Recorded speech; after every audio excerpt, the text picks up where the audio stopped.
Welcome to the British Library, which is currently the very, very proud home of medieval women in all their living, breathing, visionary writing glory. The exhibition is just amazing. Who in the audience has already seen it? Oh, loads. Right, okay. So if you haven't booked your tickets yet, you better hurry up because it's been a raging success. In fact, I have some breaking news, which is that it's so successful, our box office team has had to cancel annual leave during November. I mean, curators, what have you done? And I'm delighted that not only do you have our brilliant curators who can take you behind the scenes of how they brought together such a stupendous exhibition, but also Helen Castor, who you'll recognise from the television. In fact, you were on BBC Two on Tuesday night. And Helen's been part of the advisory board, so has seen it from conception all the way through. So you just could not be in better hands. A little bit more about Helen Castor. She is, of course, a medieval and Tudor historian, and her books include the prize-winning Blood and Roses, and, of course, She-Wolves, the women who ruled England before Elizabeth, and also Joan of Arc. And her new book, The Eagle and the Heart, tells the story of the tumultuous reigns of Richard II and Henry IV, and it's been received with huge acclaim, so it's great to have you here. I'd like also to welcome our online audience. Hello, online audience. We really appreciate having you here. You too can take part in the Q&A by just putting your questions in at any point in the discussion, and we'll make sure that we collect those up, so there'll be time for questions later on. In the meantime, can you all just give a huge and thundering applause to our brilliant panel? Thank you.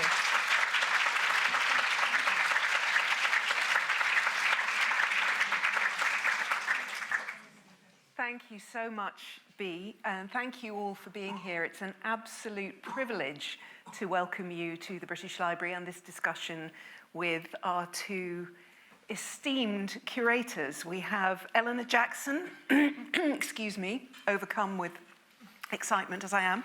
Eleanor Jackson, Curator of Illuminated Manuscripts and lead curator of this extraordinary medieval women exhibition. And we have Julian Harrison, lead curator of medieval historical and literary manuscripts and co-curator of the exhibition. They are also co-editors of this fascinating and sumptuously illustrated book which accompanies the show. And today I've discovered that Julian has an extra string to his bow as the house model of the exhibition jumper, which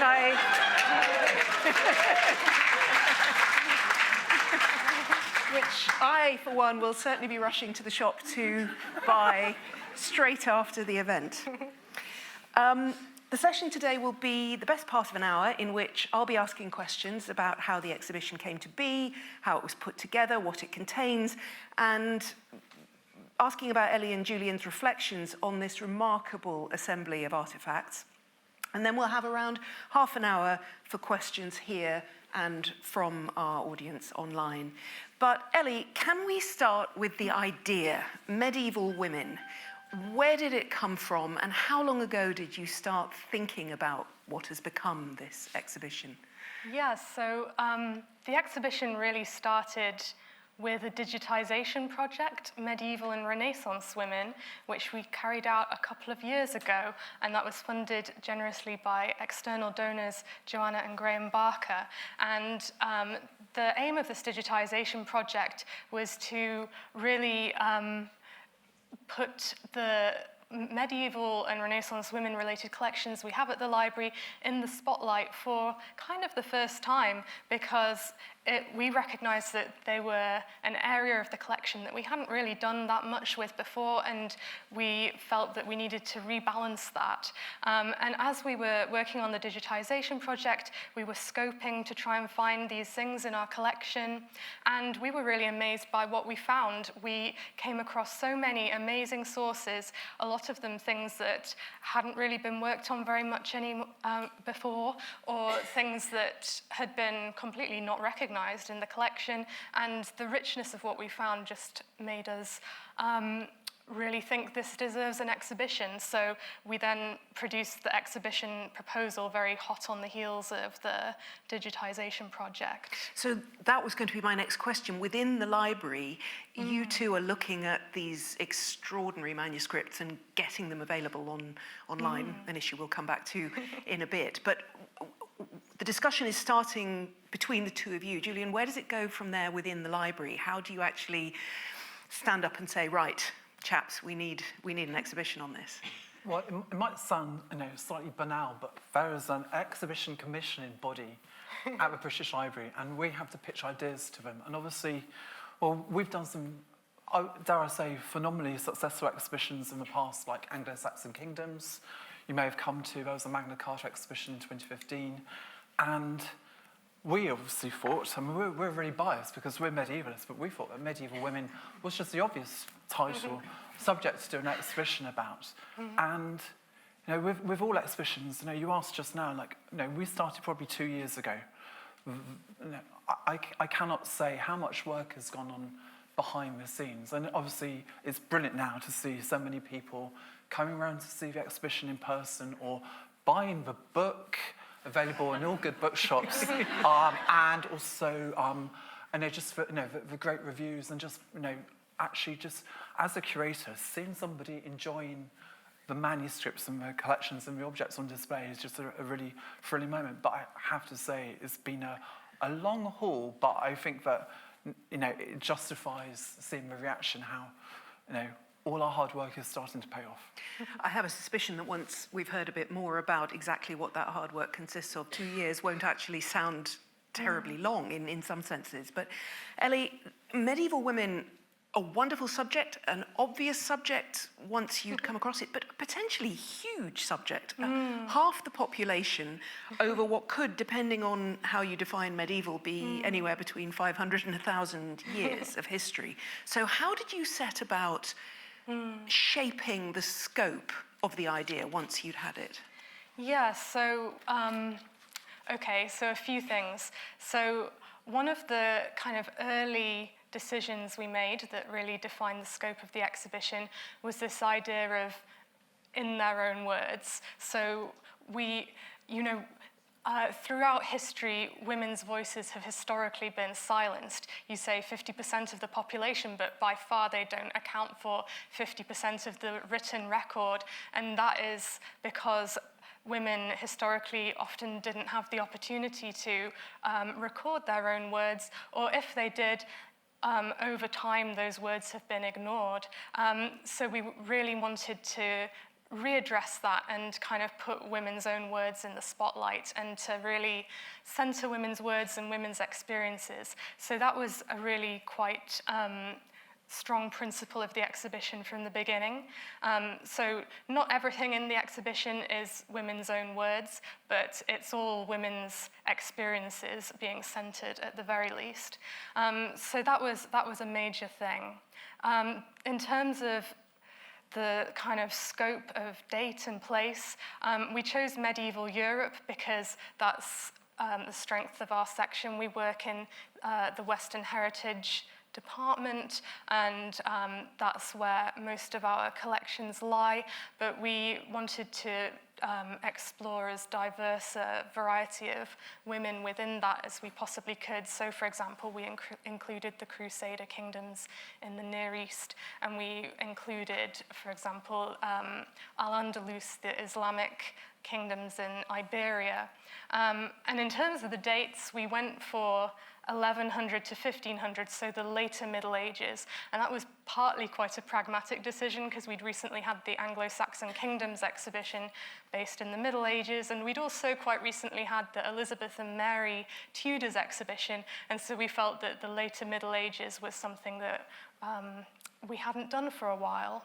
And can I also say that the actual scope is both daunting and liberating at the same time.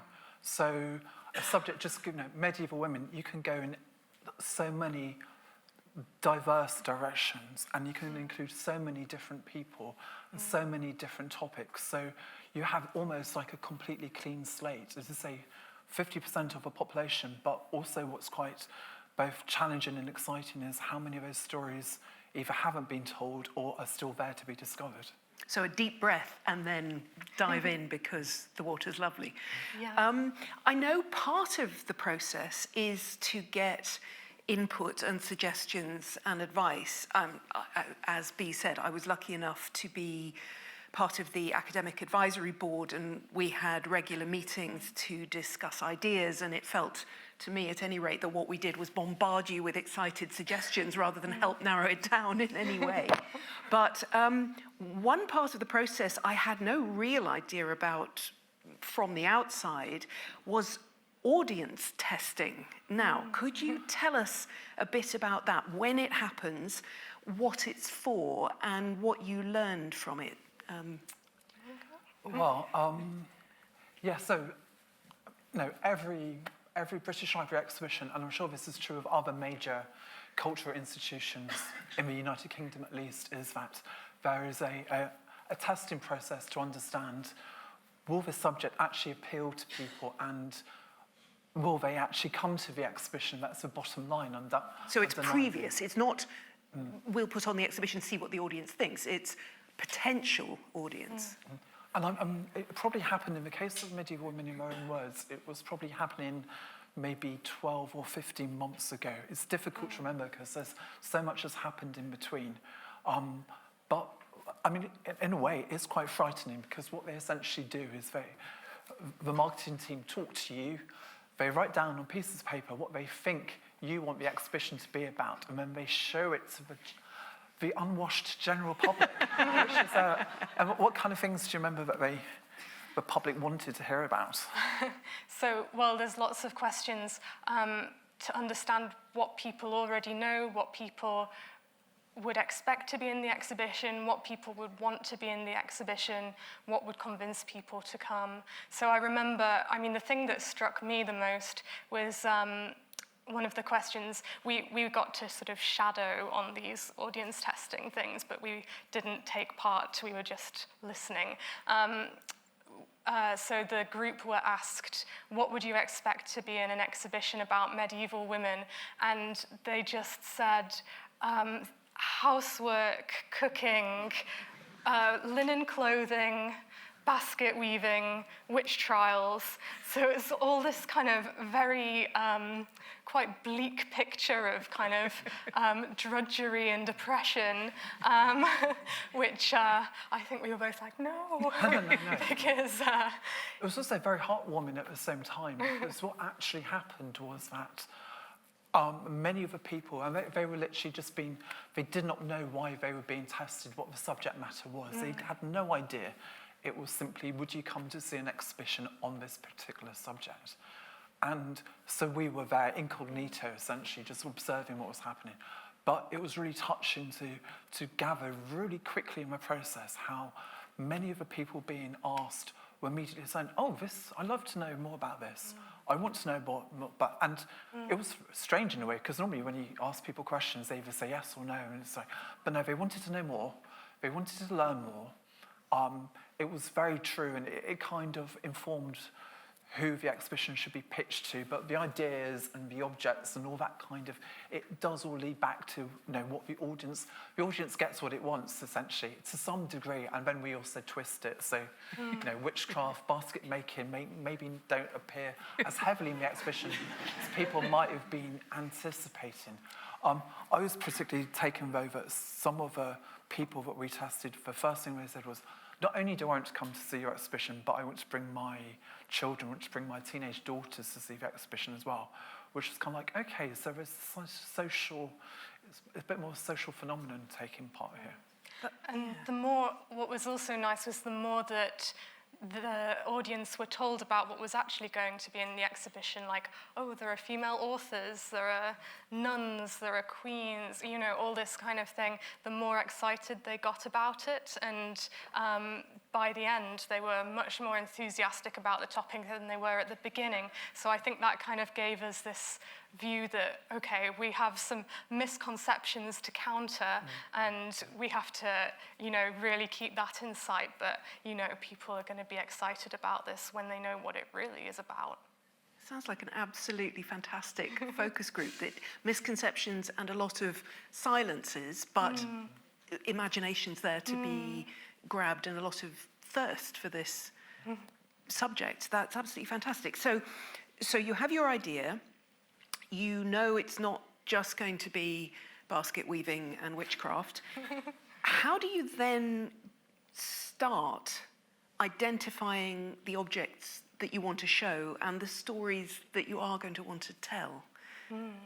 So we started out, so I mentioned that we started scoping for the exhibition as part of the digitization project, so they led into each other very nicely. And I think by the end, our long list of exhibition items was about 700 items long, which is obviously massive and far too big. From your own collection, you mean? Yeah, I think that was just from the British because Library. And then, of course, there's loans as well. That was a separate spreadsheet. And so absolutely loads of stuff. And so then the question is, how do you narrow that down? So I mentioned that women in their own words was a major principle. So anything that was a woman's own voice, we immediately kind of prioritized that.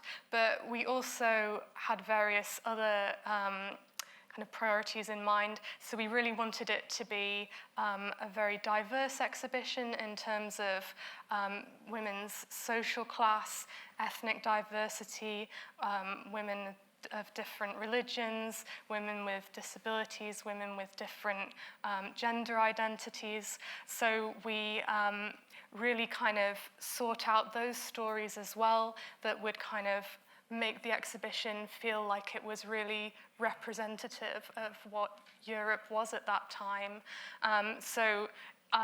In some cases, we had to specifically seek out these kinds of stories. If we couldn't find those stories within our own collection, then some of our loans we specifically sought out to make sure we were including those stories in the exhibition. We also were really looking to try and have an even spread across Europe and across the period of 1100 to 1500, which, I mean, I am aware that we haven't done either of those things perfectly, which is partly to do with the biases of survival and the biases of what's in our own collection, but that was certainly the aim. And there's also two ways to approach it, and I think Ellie's touched on both of them. One is the story that you want to tell, so you want a broad story about women in the Crusades, for example.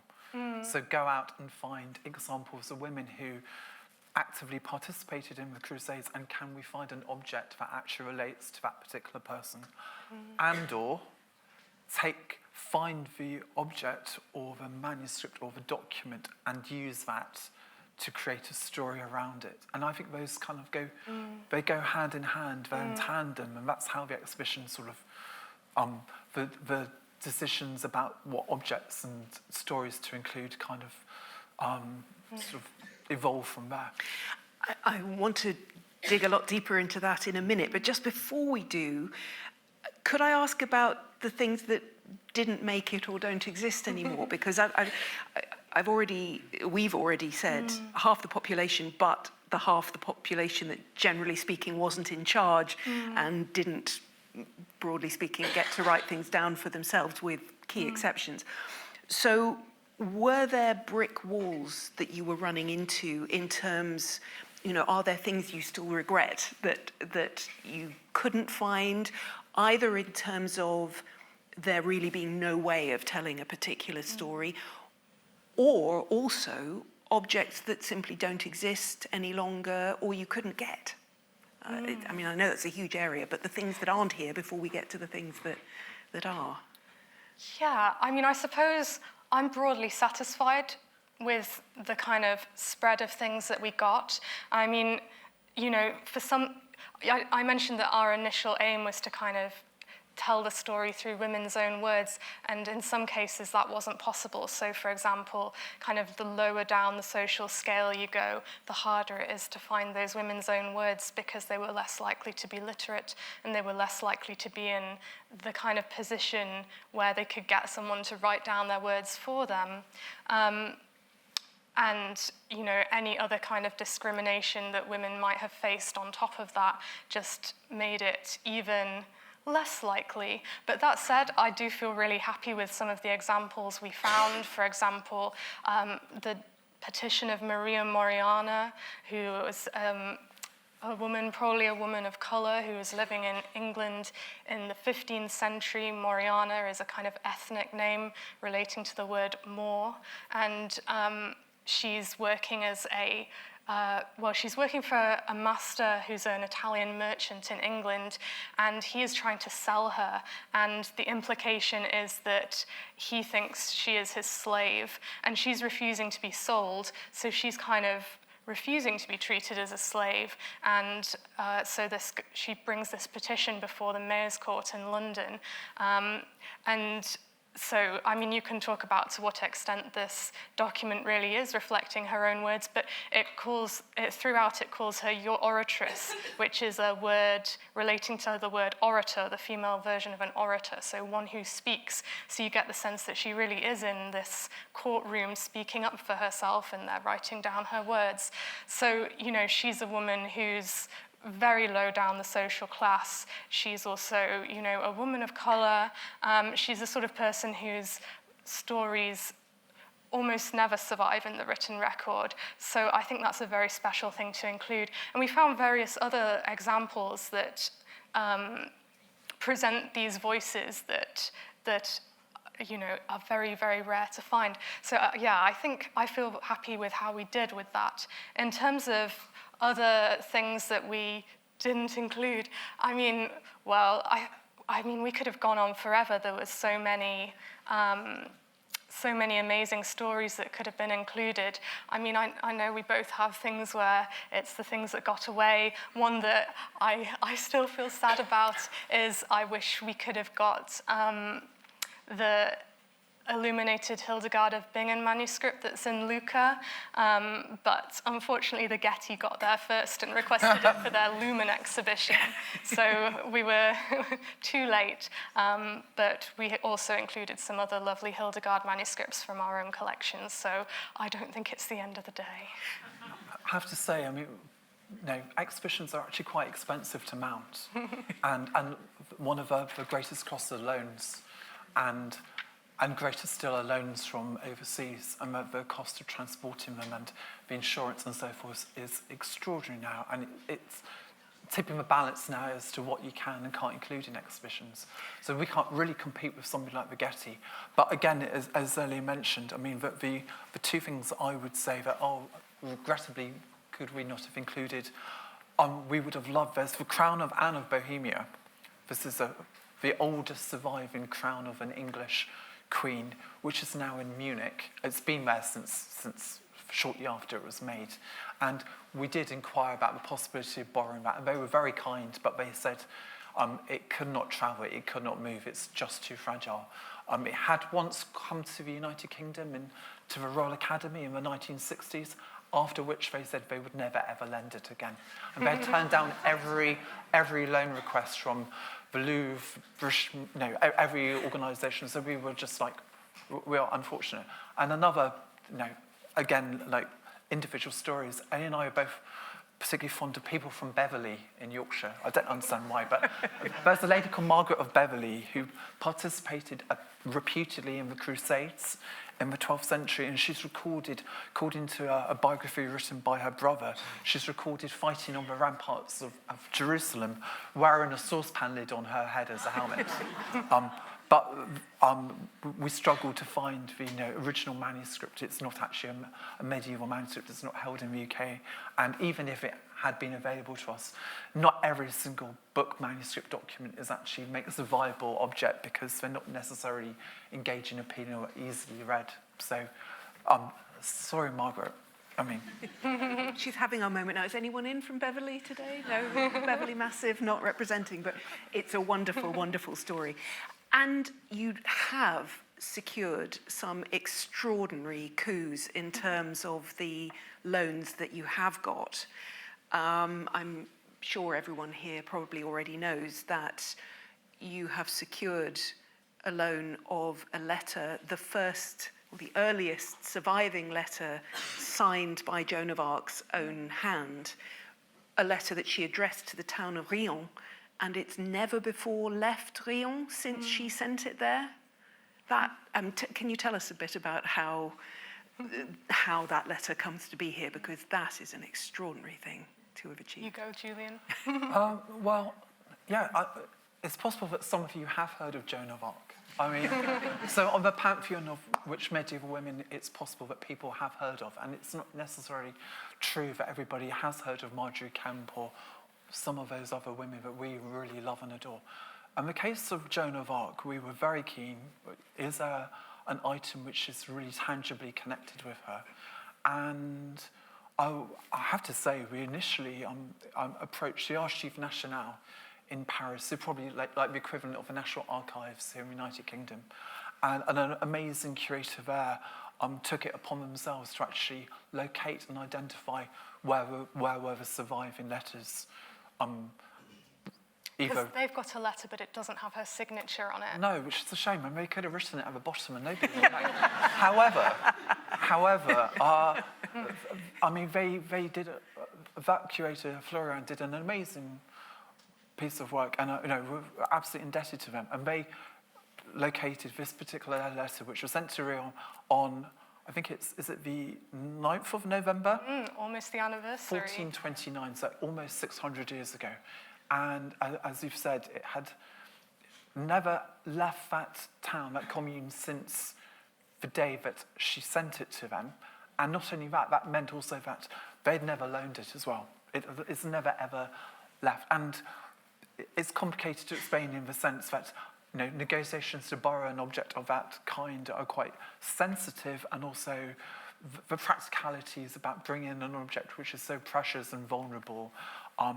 But I'm hugely grateful to the Archives de Riom and the Mayor of Riom. I mean, if you understand French politics, basically, it's not the archivist who decides, shall we lend this? It's the Mayor and the Town Council.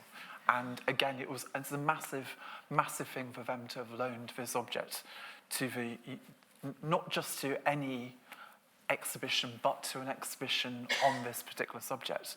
And I think a strength of an exhibition like Medieval Women is that you're not displaying that item in complete isolation, but you're bringing it together with stories of other comparable women, other visionaries, other women who faced challenges, who were treated abominably. And also in the case of Joan, you can put it alongside other incredible manuscripts items which relate to her life story. I was about to say exactly that, because of course here in the British Library you have copies, some of the vanishingly few extant copies of some of the most important documents to do with Joan, her trial in 1431, and then the trial of nullification that undid the verdict of heresy 25 years later in 1456. And you have those documents here because, of course, they were sent to England from Rouen. So to be able then to bring this letter, which, as I understand it, was only discovered in the archives at Riom in 1844, so, its history for all those centuries lying where it had been put in the town archives. And it's such a practical letter. She's asking for military supplies when she's engaged in a campaign during that autumn and winter of 1429, 1430, that isn't one of her glamorous campaigns. It's not the relief of Orléans. It's her at the coalface of that brief moment when she was blazing across the historical stage. So I found it intensely moving, precisely, as you say, to see it in conversation with those manuscripts from her trial and the other women in the exhibition, which is something we might come back to in a minute. But just before we get into the exhibition proper, and we're still talking about this process of selection and shaping of the exhibition. Ellie, you said at the beginning that this whole idea started with the digitization project, and obviously we've all heard about the challenges that the library has been facing with the cyber attack. Did that event and the fallout, the ongoing fallout from the cyber attack, make your work more difficult? Yes, definitely. So for anyone who doesn't know, the British Library was hit by a major cyber attack in, well, it was actually Halloween of last year. It's just over a year ago, which took down basically all our electronic systems and made most of our files inaccessible. So that was a real challenge because that was about midway through when we were working on the exhibition. So in some ways we were fortunate in that by that point we'd already essentially got our final object list, and we just sent it to our designers, external design company, to start working on the design of the exhibition. So in that sense, we'd already done a lot of the research, and we were able to recover our object list from the designers, so we could carry on going. If we'd not been at that stage, then I think it would have been a lot harder. However, that said, there were other major challenges that the cyber attack threw up. So, for example, one of the big ones was that we lost access to all our images. So that was really difficult when we were doing the book because, as anyone who's seen the book knows, it's very sumptuously illustrated. So all those images we had to redo. We had to completely do all the photography, especially for the book. So that was a massive amount of extra work to be doing in parallel with curating the exhibition. Another of the major things was that for a long time, we weren't able to order books from the British Library's own collection, as in we could access the manuscripts as curators, but we couldn't order up reference works. So we had to do most of the research for writing the labels and so on. We had to do that using online resources only, which, I mean, it's very lucky that in this day and age there are so many fantastic resources online, but it was still quite limiting. And I guess the other thing is, in terms of just moving manuscripts around the building for the installation, without the electronic systems we used to use to keep track of where manuscripts are and where they're being taken, we had to do it all manually by writing out handwritten tickets and writing in logbooks, and that also added a lot of extra work. Properly old school, this is from what I remember from being a student. But of course, because I think it might be easy for a lot of us to have assumed that the effects of the cyber attack were all outward facing, that we couldn't get at the British Library's collections, but it was total. You couldn't get at your absolutely work stuff. Yeah. No, and it's true. It's making me think, obviously, how research has changed quite considerably in the last 20 odd years and so. And one of the things that we have been doing at the British Library, we've been engaging in digitising all our medieval manuscripts, which is a long, ongoing process and costly process. But we'd got to the stage where we had about 5,000 plus manuscripts online at that particular stage, including lots of manuscripts which related to medieval women. And those all gradually come back online again. And again, we have colleagues across the library who you cannot believe how phenomenally hard they are working to try and rebuild the systems that are used to take those images and to take the metadata which goes alongside them to actually make them available online again. But I always used to joke and say that once you put a manuscript online, you could read it from the comfort of your own living room, read it in the bath if you wanted to choose. Whereas when we were students, a long, long time ago, in order to see something, you had to make a physical appointment. You used to write a letter to the librarian at some cathedral and get an appointment 4 months' time to spend half an hour in person with your precious manuscript, whereas nowadays people expect to see it at the click of a mouse. And you would have to take your piece of paper and your pencil, only pencil, and take copious notes, because that was the half hour you were going to get, and there was nothing else. Yeah, so we have to reflect on the fortune of being in this digital age, but also then be very aware of the dangers and pitfalls and struggles that come with it. But so you've got your list of 700 things in-house, other things, and it's beginning to narrow down, beginning to take shape in your minds. Of course, because this is a library, much of the British Library's own collection, the things you look after from year to year, are text-based, written manuscripts with pictures associated with them, but these are texts. What challenges does that confront you with in thinking about an exhibition of this kind, when these are texts written in handwriting that isn't easy for most people to read, often in languages that aren't easy for most people in this country to read? How do you think about translating, in the broadest sense, those exhibits for a general audience and objects to go with them? How do you start thinking about the space and the objects in space? Yeah, so we were very mindful when we were working on the exhibition of the fact that there's only so much that you can present an audience with, you know, textual manuscripts in a language they don't understand and a script they can't read before they would get fatigued at looking at those. So we thought really hard about how to kind of bring the stories out and keep it varied. So we did look for a variety of objects, so including illuminated manuscripts with lovely pictures to look at, including three-dimensional objects so that you're looking at different things in different ways, but also finding all kinds of interactive ways to get people to engage with the materials. So, for example, anyone who's been to the exhibition probably knows that we've got all kinds of interactives, including scent interactives. So this is a new thing for the library. We've never done scent in an exhibition before. And this really came out of us having discussions about how we could try and bring some of these manuscripts to life, especially ones where there's quite very interesting stories that are difficult to convey on just a label. So we have one which is based on a medieval cosmetic recipe book, which contains all these recipes for perfumes and makeup and all kinds of hygiene products from 12th century southern Italy.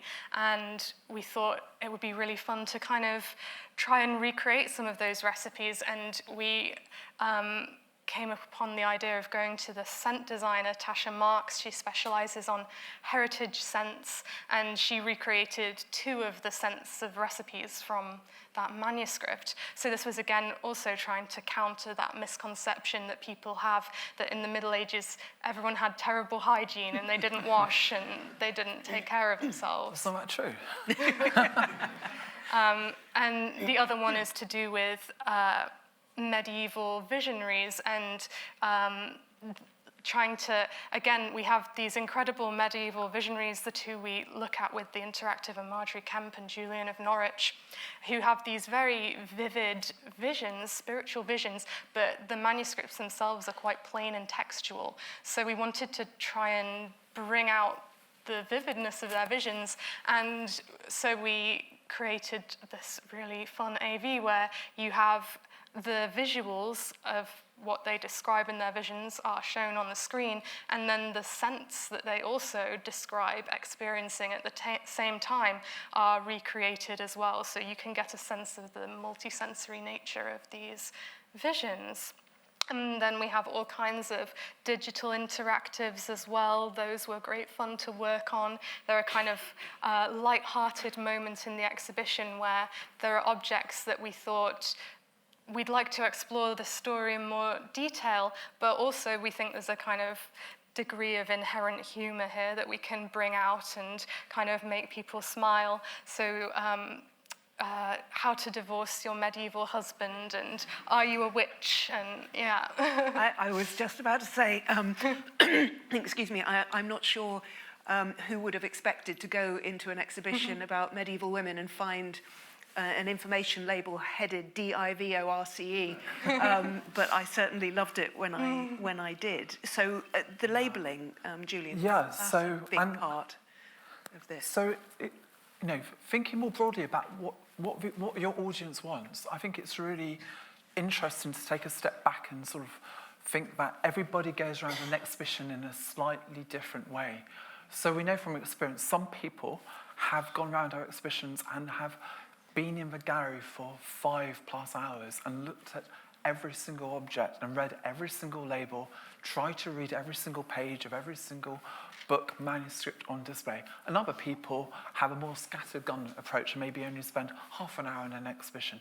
So this comes back to, books and manuscripts are phenomenal objects, but it's actually how to display them. So it's not just the story, it's which page you're showing, what object you're going to associate them with, and how to make it more engaging. And what I always think about exhibitions, there's an underlying, exhibitions have to be engaging and entertaining and educational at the same time.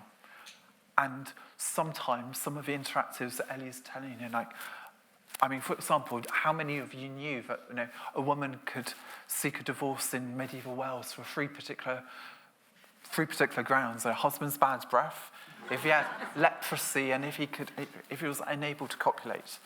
But it's all very in the workshop. But that's the basis of the interactive. So you're learning something which is historically based, but in a fun and humorous way, and that came through with the labels as well. We've got Beyonce into the labels, so that was a plus.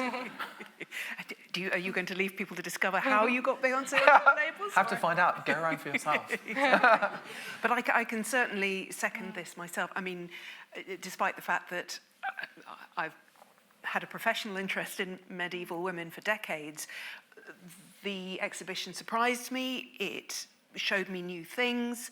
It made me laugh. The audiovisual, Ellie, that you were talking about Marjorie Kemp's visions, her heavenly visions.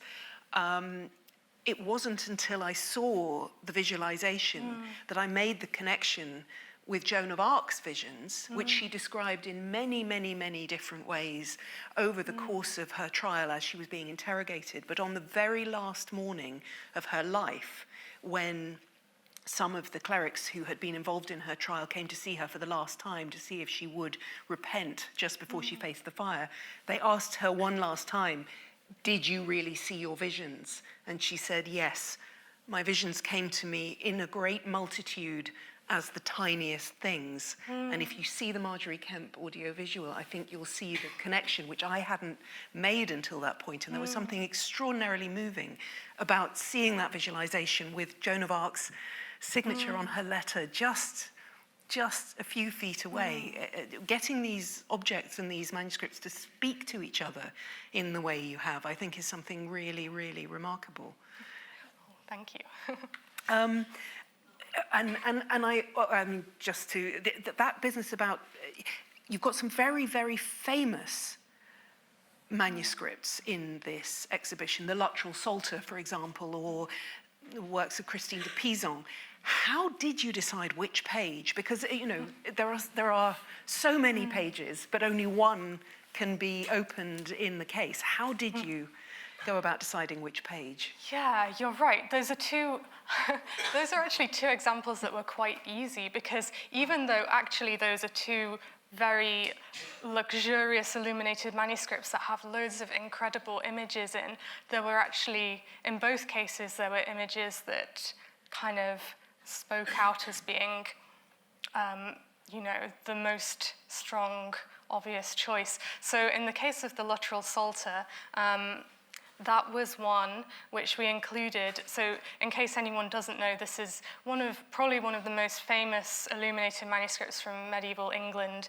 It's a gorgeous illuminated psalter, and it's famous for its marginalia, and mostly for two things. One are the incredibly wacky monsters, and the other, which is why it's in the Medieval Women exhibition, are the scenes of everyday rural life in England, which is shown with real kind of vividness and, in some ways, very well-observed accuracy.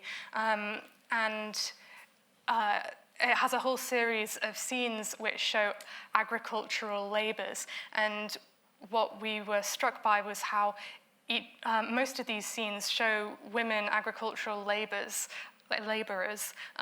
at the centre of each of the scenes. And in particular, page we've shown is the page which shows bringing in the harvest, which has got 3 women reaping the barley. And so the harvest was the kind of most important event of the agricultural year. And but the reason why that page really jumped out was because of another item that we have in the exhibition, which is the farmer's account roll from Stebbing in Essex. And this is an account roll which records in unusual detail the payments made to labourers for bringing in the harvest one year in the 15th century. And it gives you their names and how many days they worked and what they were paid. And about a third of the labourers are women. And the other notable thing is that there's a gender pay gap. So the men get paid 4 pence a day and the women get paid 3 pence a day. So yeah, some things don't change. But you get this, I love that you get this kind of 2 very different objects, one gorgeous artistic illuminated psalter and one, you know, dare I say, quite scruffy kind of account roll that both tell the same story in very different ways. And not just basket weaving.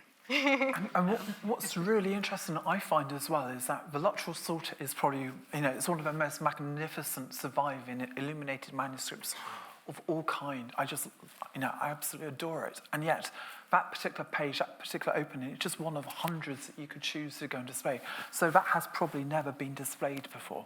And if not, but definitely not in a context like this. And it's just like, you know, the blank canvas an exhibition like Medieval Women presents you with to give you the opportunity to like, oh, well, this manuscript may have been displayed before, Book of Marjorie Kemp, Julian Norwich, for example, but in this assemblage, it gives you a radical opportunity to see things afresh.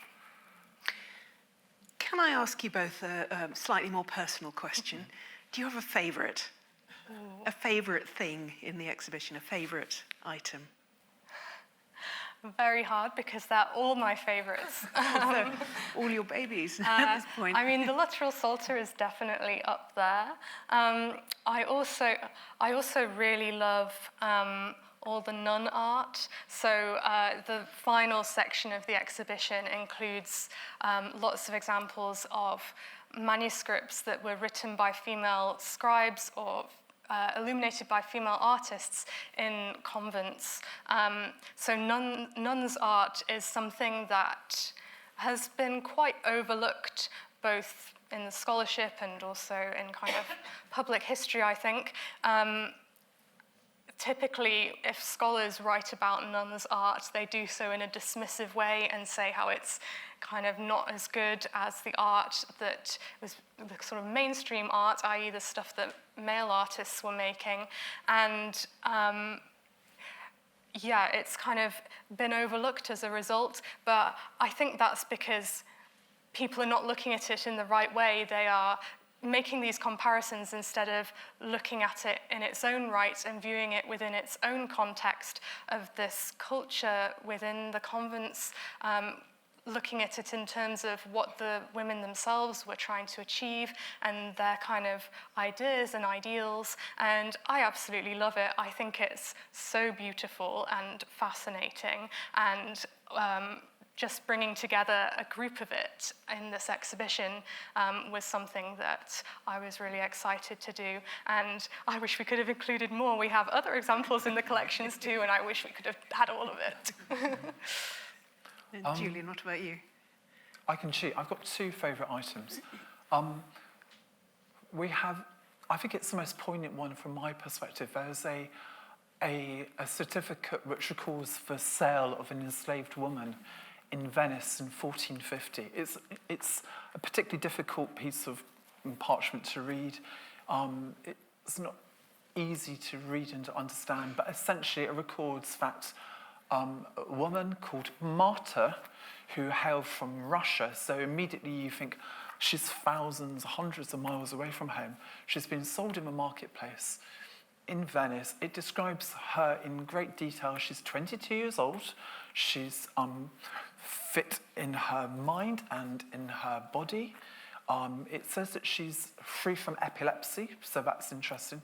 it then goes on to say that we cannot be sure that she has never been pregnant before. And that's quite interesting because, it was inevitable that one of the things that she would be required to perform for her new master was sexual favours. And that really makes me, but not only that, is that one of the people involved in selling her was themselves a woman. So it's two sides of the same story, and I think that's quite chilling. And that's the only recorded mention of existence of martyrs. So without that piece of parchment, we would never have known that she lived. And I find that really... And likewise, we've borrowed from the National Archives a letter which relates to Margaret, Maid of Norway, who very sadly, she becomes Queen of Scotland on the death of her grandfather, Alexander III. But in 1290, she was born to the King of Norway and Scottish princess, and a marriage had been negotiated between Margaret, aged just 7, and the future King of England, Edward II, Prince Edward. And she was to be brought from Norway across to the British Isles, to Scotland, then to England to be married. She never made it. She never arrived. And there is one surviving contemporary reference to her, written by the Bishop of St Andrews to the King of England. And he's given a report of news, and halfway down the letter he says, by the way, we've heard that it's possible that Margaret has died en route, perhaps in Orkney, and I am sending messengers to find out. And we don't know for sure what happened, where she died, in what circumstances, but it opens up that can of worms, like a girl of 7, she was the rightful Queen of Scotland. She was never crowned. She's often omitted from the regnal list, but if she'd been born a boy, would we be ignoring her place in history?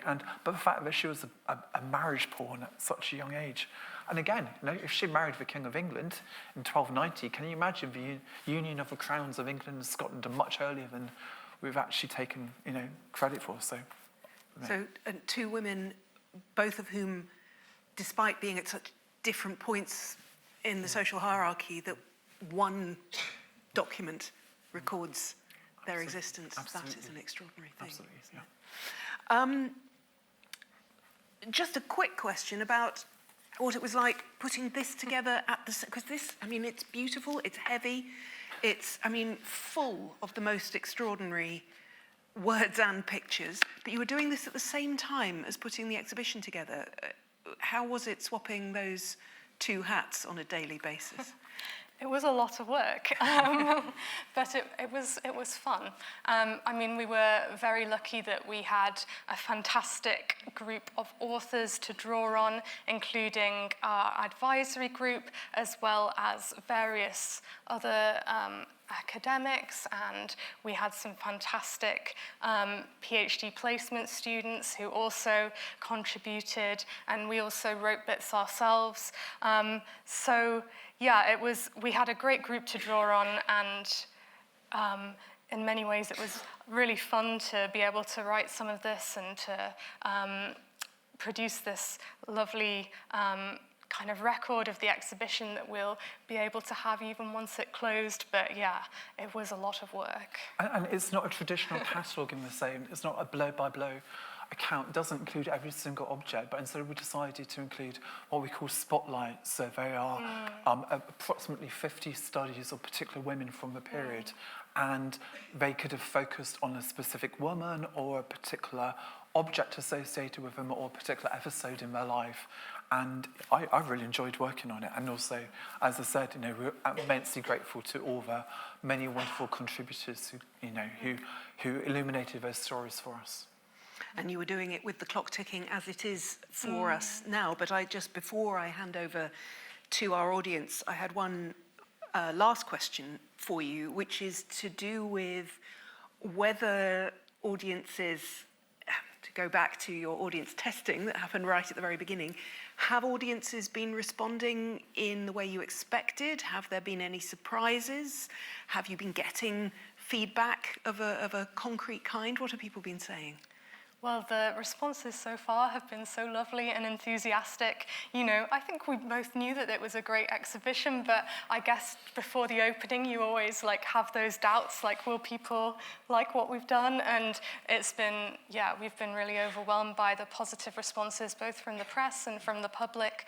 One thing that I've kind of unexpectedly really liked is that when I've been asking people who visited the exhibition, what's your favourite object, everyone I've spoken to has chosen something completely different, and some of them have been things that I would have never thought of would stand out as the number one, favourite object from the exhibition. So I think that's actually a really great compliment, because it means, we wanted it to be an exhibition that had something for everyone, and if everyone's choosing different things, then I think that's a sign that it did the job. Yeah, that's absolutely my goal for every exhibition, is that all you want is that when somebody leaves the exhibition, they've learned one particular thing that they didn't know about before, that they're going to go and tell their friends about. And it's always incredibly interesting that they don't necessarily latch onto the same item time after time after time. And just as Ellie described, that means that we've essentially done our job and we've whetted people's appetite to learn more about all those different individual personalities. And certainly that was true for me. I've already shared my Joan of Arc experience, this sense that, because people often ask me, because I've written about Joan of Arc, what was wrong with her? What illness did she have? And that moment between Joan of Arc and Margery Kemp really gives a sense of a sensory experience that I think we could all imagine. If you imagine being in a medieval church with a beam of light coming through a window and dust motes dancing in the light, that gives you a way into being able to imagine. And the other one for me was having written about the Paston family, the 15th century family in Norfolk who lived through the Wars of the Roses. You've displayed Margaret Paston's will, the great matriarch of the family, the central character in their story, really. And the will, I've worked with the text of that will for decades, but I'd never seen the document, and I didn't know it was a great roll that you've displayed vertically, and it's so pristine. It looks as though it could have been written yesterday, and I was so moved to see it and to see Margaret's bequest to her grandchildren and trying to work out what she was going to do towards the end of her life with many griefs that she was bearing. It was a wonderful, wonderful thing. Have you had any complaints? Have you had... Why didn't you include my favourite thing? I mean, I could... Not really. I mean, we've had a few people say they've found it a bit too crowded, which, I mean, is a compliment in some ways, because it means we're getting a lot of people coming to see the exhibition, but... Yeah, but it's that sense of you could have done everything, so there's such riches.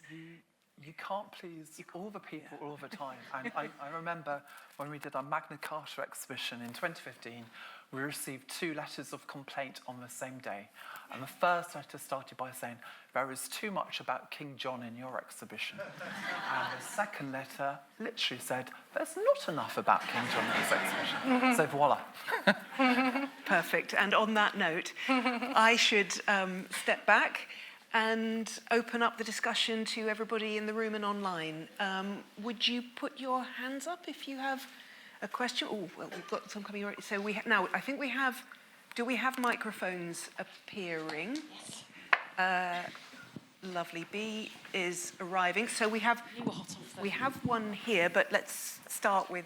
Thank you very much indeed. Phil Smith from Cardiff. I've not been to the exhibition yet. It sounds absolutely wonderful, but there must be objects that fit in really well with the exhibition but are just simply not available. And I wonder why it is so important to have all original documents. And perhaps it's an obvious question for you as curators of this, but are we missing out on some things that would have enhanced the exhibition, and yet a copy could be easily displayed?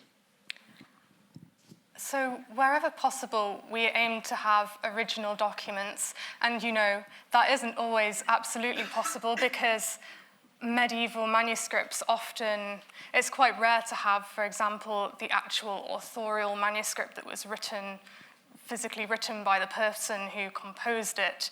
Most medieval manuscripts are copies of copies and so on. So but we did try to have, wherever possible, the medieval, if there was a most important medieval copy of a manuscript, we tried to have it, and to get as close as we could to all originals. It's not always possible, but I guess we wanted to prioritize that because I think there's something very special about knowing that this is the copy or the best copy we have, the most important surviving manuscript. I think it's hard to explain. In history of art, it's called the aura of seeing the original, the one that this was touched by that person, this was created by that person. And it almost is like a connection through time, through that physical object, which a copy does. It makes you think about that item, but it doesn't connect to you emotionally, maybe in the same way. So yeah, that was our principle, I think. And that also made me think sort of tangentially about something like the Book of Margery Kempe. We have a unique manuscript on display of the Book of Margery Kempe, which she dictated to a scribe in the 15th century. But then that disappeared from sight, and that work was only known from a printed version printed very early in the 1500s, in which the authorial voice, the first-person narrative, had been removed. And it had been, so we didn't actually have a surviving work. And then, incredibly, in the 1930s, there was a country house in England. People were playing ping pong, and they were looking for a table tennis ball, and they opened up a cupboard, and out fell this old musty book. And it turned out to be the Book of Margery Kempe. Now, that was the original surviving original version. So it's that kind of like, what's as important as the artifact as opposed to having a facsimile on display. And we have sometimes, there are a couple of examples in our exhibition which if you go and hopefully have the opportunity to see, I can think immediately there is a very, very fragile wax seal of Matilda, Empress Matilda from the 12th century. However, the seal you cannot see easily because it's wrapped in a contemporary linen seal bag. It's incredibly beautiful. It's blue and gold, and indeed people speculated that the seal bag was made from one of her own dresses. But you can't see the wax seal because it's hidden behind the bag, so that we've taken a photograph, and we've done that whenever we can. So you can do a bit of both, really. Thank you. There was a question over here in the red microphone to go with the lovely red jumper. Diana Ambash, Keen Walker, Witches, got me onto the Pendle Witches Way, and I wondered whether you had screened out the dark side of being a woman who didn't fit in, got labelled as a witch and put in Lancaster prison. Yeah, so actually witches was something that we gave a lot of thought to because a lot of people think of the Middle Ages and they think of witch trials. It's actually not entirely the case in that the majority of the witch trials took place in the 16th and 17th centuries, and the kind of witchcraft phenomenon did sort of start in the Middle Ages, but it was very much not the peak. So we did want to include some witches. So for example, we have Eleanor Cobham, who was probably the most famous example in England of a woman who was accused of witchcraft. She was actually an aristocratic woman who climbed the social ladder by, she came from kind of a lower aristocratic family, and she married Humphrey, Duke of Gloucester, who was the uncle of Henry VI of England, and and he was the heir to the throne, so she became immediately one of the most powerful women politically in England. And very much for kind of cynical political reasons, her enemies accused her of witchcraft and of plotting to, use necromancy to bring about the death of the king, ultimately. And she was found guilty of heresy, and she was then imprisoned for life and forced to do humiliating public penance. And we also included kind of next to her story the Witchcraft, Are You a Witch? Interactive, which is based on the Malleus Maleficarum by Heinrich Kramer, which is this witch finder's guide that gets published in the 1480s, so towards the end of the period. So we kind of have a nod to it, but yeah, there were very few kind of witchcraft trials in our period, which is pre-1500, so it's not a major feature of the exhibition. Do we have a question from our online audience, I think? We do. There's many questions and lots of feedback from our incredibly engaged and very medievally educated online audience. But I wanted in particular to ask Lynn's question, which is, are there plans to tour the exhibition in the north?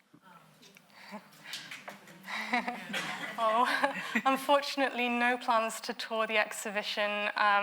It would just be a very big undertaking, and some of the items are so valuable, it would be quite a difficult thing to organise. And that's combined with the fact that we don't own all the objects which are on display in the exhibition. So, for phenomenal loans like for Joan of Arc letter from Rio and other things that we buy from the V&A and the British Museum and other institutions in the United Kingdom, and also from the Louvre, we don't actually have the ability to tour those either. We are creating an online version of the exhibition, so there will be opportunities to investigate the items further that way.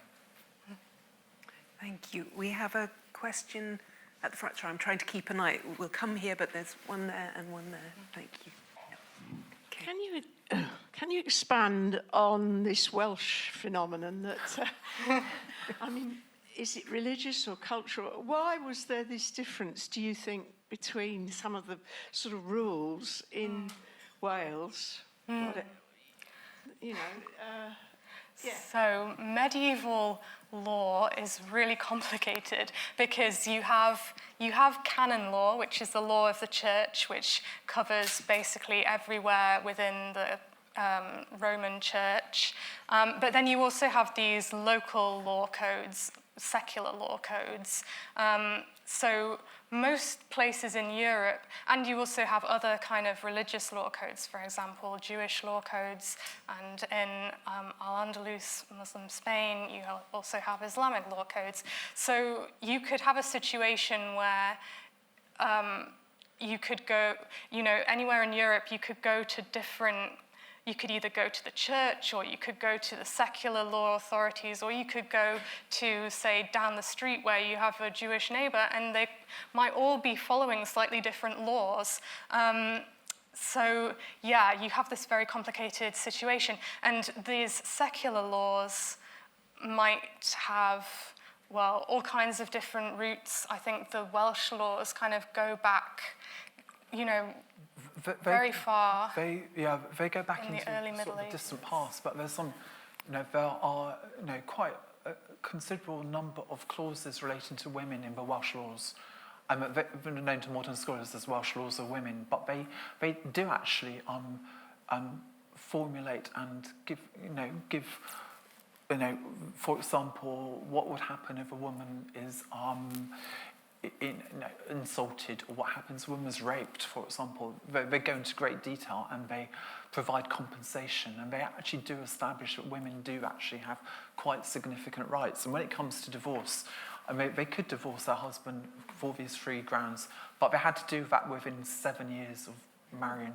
So there are still, but it is still a codified thing, and it's not just in medieval Wales, but in places like Ireland and Iceland, there are all these regional variants. So as Ellie says, it's unfortunate though, if you do play with the interactive, you touch it like, is this grounds for divorce? It's being insulted by your husband? No. If your husband has an affair with another, no. I mean, it does go on and on and on. So but there are all these incredible regional variants, which are the things which make you realise that there were occasionally opportunities, but we don't necessarily know what they were. We have a question there. Thank you. Thank you. Emily Graysbrook from the learning team here at the British Library. Congratulations on a wonderful exhibition.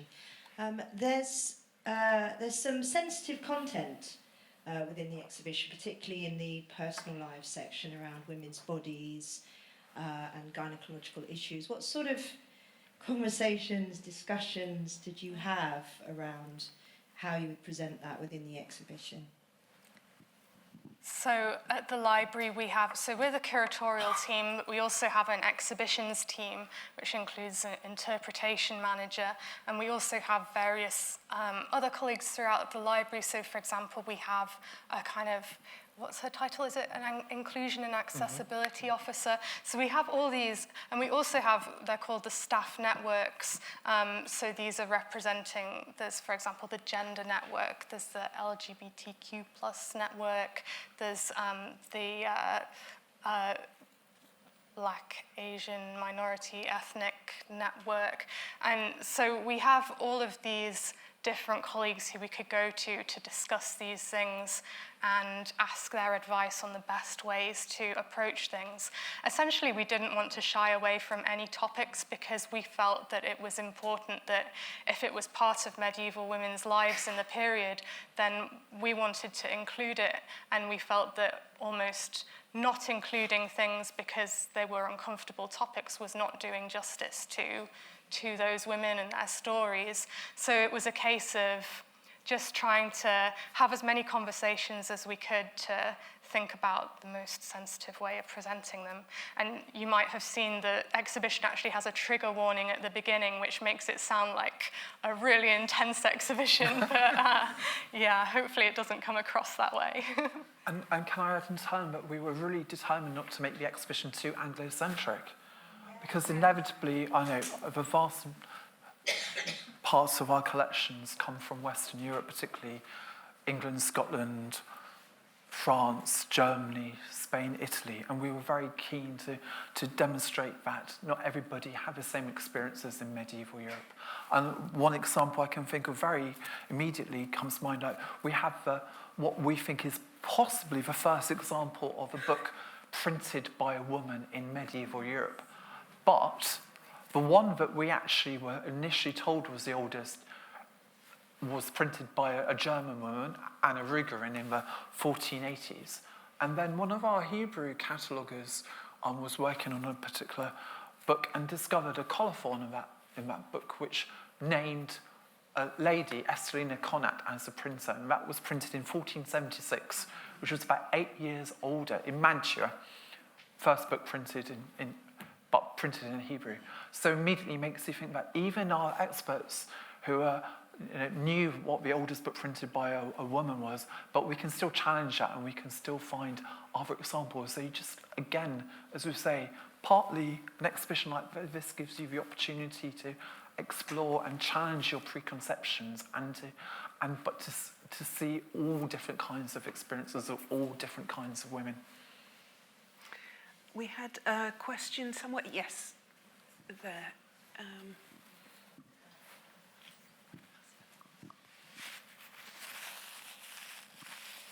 Thank you. I really enjoyed the exhibition.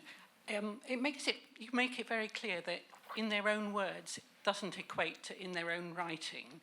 And then say that in many instances, women had to use scribes.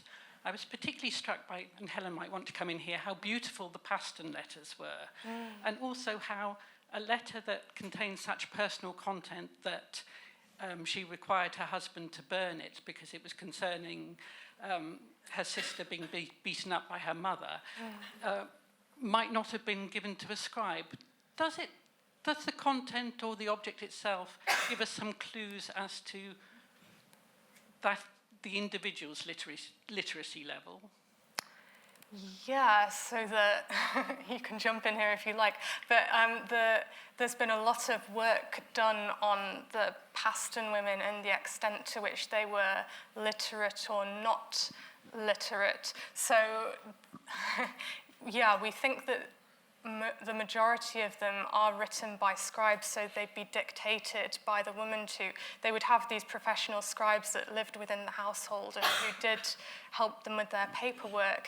And that was that might be because they couldn't write themselves, or it might be because they preferred not to, because writing was a kind of manual labor and it was messy, and a professional scribe could do it much more neatly. So if you could afford to have a professional scribe, why wouldn't you use them, kind of in the same way that I might write a letter on my computer rather than by hand. But that said, do you want to? No, go. That said, we think there are some women like Margaret Paston who we think she probably couldn't write because she sent an enormous number of letters. All of them are by, or a majority of them are by identified scribes who we know exactly who they were. There are other women who have more of a question mark over them. So, for example, we include in the exhibition letters by Elizabeth Clear, family friend, and Alice Crane, also a family friend. And we think those might be written in their own hands. Certainly there are several letters by Elizabeth Clear, and they're all written in the same hand, who hasn't been identified as a scribe. We think it could well be her. I mean, it's quite difficult to know. But it's fascinating, isn't it? Because it makes us challenge our assumptions about what literacy is. Because we assume that literacy is reading and writing and doing it all ourselves.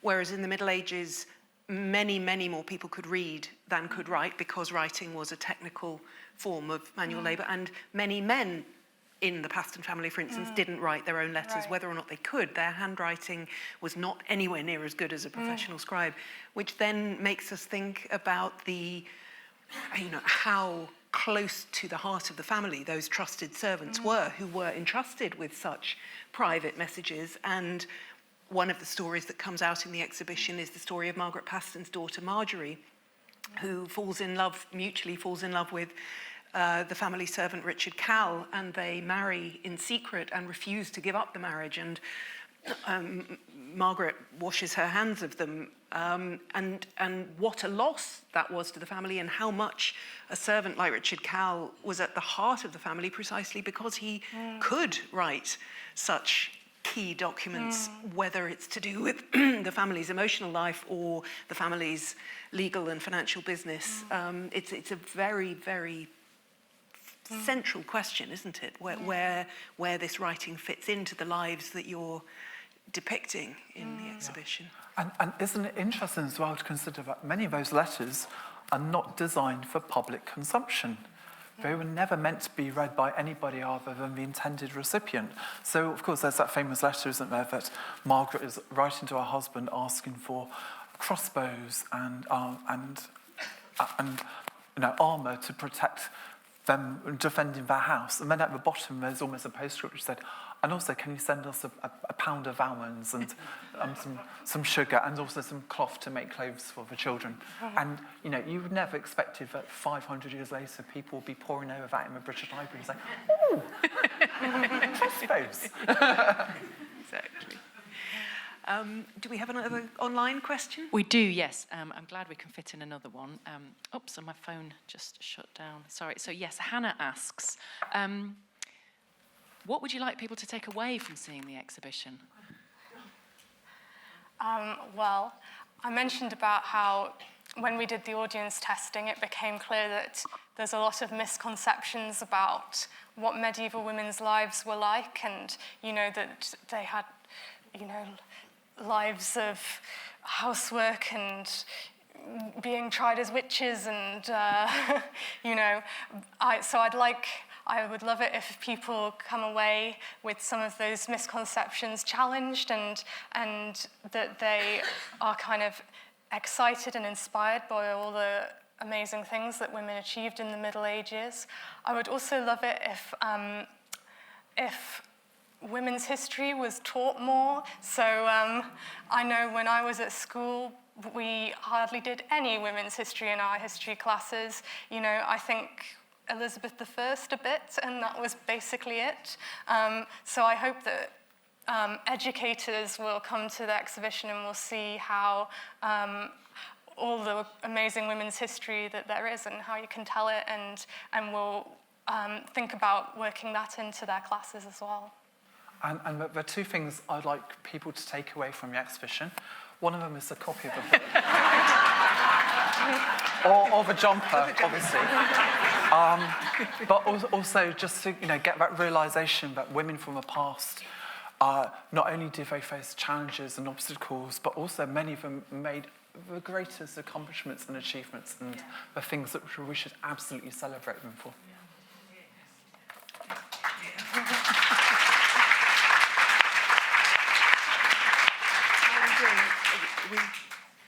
Do we have any more questions? Oh, we do. We have another question there, because I think we have, my clock's now gone off, but I think we have a few more minutes. Yeah. Thank you. Thank you very much. I'm sure you know your archives better than anybody else, but I was just wondering, when you were searching, did you find any treasure, any surprises?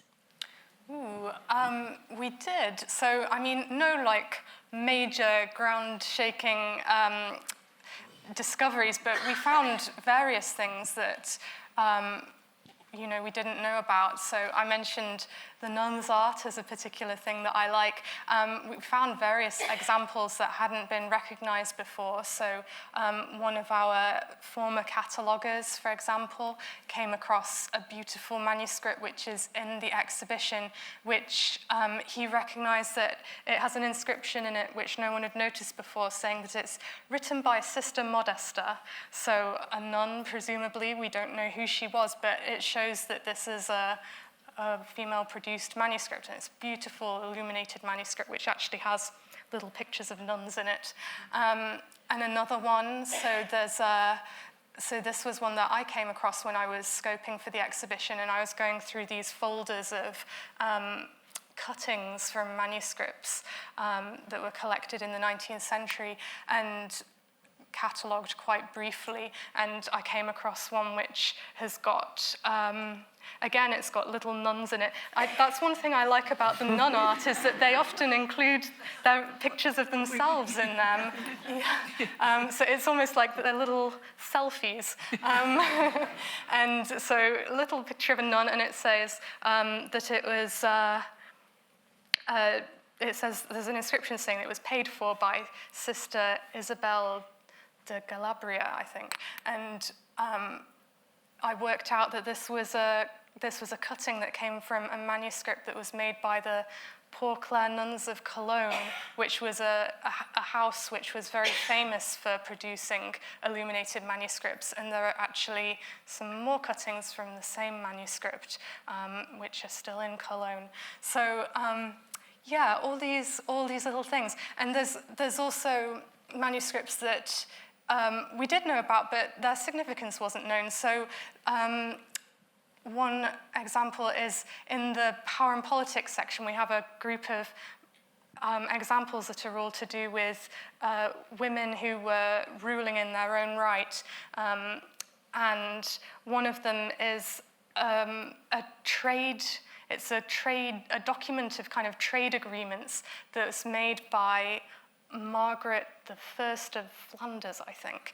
And this was catalogued as being a document associated with Margaret Dowager Duchess of Burgundy. And I thought, who's Margaret Dowager Duchess of Burgundy, and why is she making a trade agreement? Because a Dowager Duchess means someone who was married to the Duke, but he's now died. So it's typically not someone who's negotiating trade. And when I looked into it, I realized that it's actually Margaret I of Flanders ruling in her own right. And she was the Dowager Duchess of Burgundy, but that's identifying her by who her deceased husband was, rather than the role she held in her own right and in which capacity she was acting in this document. So I thought that was a striking one about the way some of these things have been catalogued in the past that have kind of erased these women's kind of agency. And also that's one where, any historian who was trying to understand, diplomacy in the reign of Margaret I of Flanders would probably have never found that document because of the way it was catalogued. So, yeah, these kinds of things. Thank you. Do we have a question down here? Sorry. If I'm failing to see you, please do a really big wave. But it's a rather specific one about part of the exhibition. I've been reading Margaret Kemp's book, very interesting. But I wondered if you specialists could explain why, or have an idea why Margaret Kemp was illiterate. I compare her, for instance, to Simon Sudbury, who became Archbishop of Canterbury. First was Theobald, but they're from a similar time, similar place, both children of wealthy merchant parents. So other than the obvious one that she was a woman, but you've been talking about other women who were literate. So why was she illiterate? Was it simply she didn't think it was worth learning? Well, okay, so Marjorie Kemp's an interesting one in terms of literacy. So she makes a lot in her book about how she's illiterate. She tells about how she wanted to record her story, but she couldn't do it herself, so she has to try and find someone to write it down for her. And she says how she approaches multiple different men to try and write it down, and she has a real difficult time. The first person who she talks to, who we think might have been her son, she doesn't say his name, but he writes it down, but he does so completely illegibly, so that when she then shows it to someone else, they can't read it. So then she then asks a priest, and he won't do it, and then she asks another priest, and then I can't remember exactly the sequence, but I think it's only on the fourth attempt that she gets someone to actually agree to do it and who does a good job of it. But that said, there are also intriguing references. I mean, for example, there is a bit in the book of Marjorie Kemp where she says she's in church holding a book, and some masonry falls on her. But what's she doing holding a book in church if she's not literate? Which makes you think, so maybe she actually could read but not write. It's not very clear. And I mean, the book of Marjorie Kemp also includes a lot of literary references. So whether or not Marjorie could read, she certainly was absorbing literature in some way. She says she does a lot of talking to priests, so maybe they are telling her things and maybe they're reading to her. But in whatever way, she's certainly someone who's very aware of a lot of literature that's going around at the time, and clearly also very aware of the power of the written word. I've slightly lost my track. Does that answer your question? Yeah, I guess differences in education, but I think she's someone who, definitely was very, very interested in the written word. We do have an online question that speaks actually to that, the question of literacy, from Francesca, who says, I've always understood that Joan of Arc was illiterate, but how could she have such an accomplished signature? Just to wrap up the literacy theme. Well, I mean, again, questions of what it means to be illiterate, but I mean, her signature is pretty wobbly. I would say, it's a very carefully practiced signature, but it is not the signature of someone who's an extremely confident writer, I would say. Is that? And we have to remember that in Joan's story, even though she was on the public stage for a very short time, there were periods of weeks at a time in between the moments that we know in her story where she clearly was, for example, being taught to ride a war horse wearing armour into battle. She didn't wield weapons, but she did ride at the front of an army. That was not something she could possibly have learnt in Daimi. And similarly, there is time for her to be taught enough control of a pen and to begin to learn to write her name. But as Ellie says, it's not the hand of a practiced scribe by that point, is it? So back to the question of what do we call, we tend to operate on an assumption of what historians call maximal literacy, that you are not literate unless you can do all of it all the time. But in the Middle Ages, we need to think much more about functional literacy, access to literacy, which is at the levels of most people. And boys were much more likely to be taught to read and write than girls, but that didn't mean that no girls were. So, How are we doing for time, B? Do we need to It's stop? time to stop. Oh, look, there's another clock up there. Sorry. We are right on the dot of 2:30. You've been an absolutely wonderful audience. It's been an absolute pleasure and a privilege for me to get to ask Ellie and Julian questions and to listen to their answers. Thank you. B, are you going to wrap us up? Well, I have some good news for you that our colleagues in the bookshop have just let us know, and we hope we can keep you for a bit longer, Helen, because they've got a mountain of your books, which we'd love to come and sign them. And Anyone's also interested, yes. the exhibition book, which Julian has so glamorously modelled for you. It's all available in the exhibition shop, so not the bookshop, but the exhibition shop. So if you'd like to head down there on your way out, Helen will be signing, and there'll be all the books available to continue that theme of literacy. Please, a huge round of applause.